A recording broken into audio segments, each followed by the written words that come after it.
It's episode 3, Safe to Work. Is my inspection program good enough? So we want you to be able to pass your audit.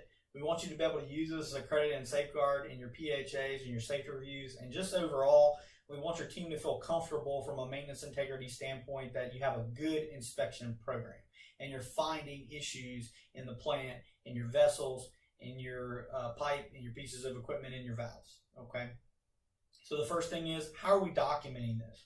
Okay, do we have a program that's consistent, how we're documenting our inspections, even if that's a paper, which I don't recommend, but paper files and a binder on a shelf, okay? I recommend really an integrated program that's got something online, that's got a mobile aspect that you can look at your inspections. That way when you guys are in the field, they can be checking these things, and there's a good bit of them out there. So when we're doing that, how are we documenting it, and what are we documenting? We need to make sure we're documenting all inspections, everything we find, even for valves or pieces of equipment that we replace. Okay, that's an important feature of it as well, especially when looking at our audits. That's important. Okay, so how are we doing the inspection as well? What is the process? What is the procedure?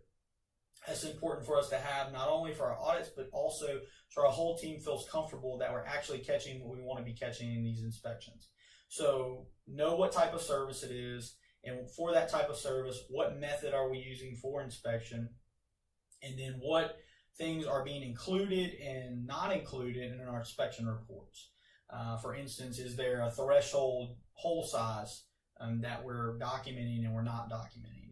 Maybe it's 10% of our pipe diameter. So if it's under 10% of our pipe diameter, we're not documenting that. We need to know that that's what the inspector's doing. Okay, and that all ties together in, is it good enough for our safety review, a credit for our HAZOP? We can use past performance. We can also use that we talked about our program to say how often are we looking at it, and are we looking at the right things for this safety hazard.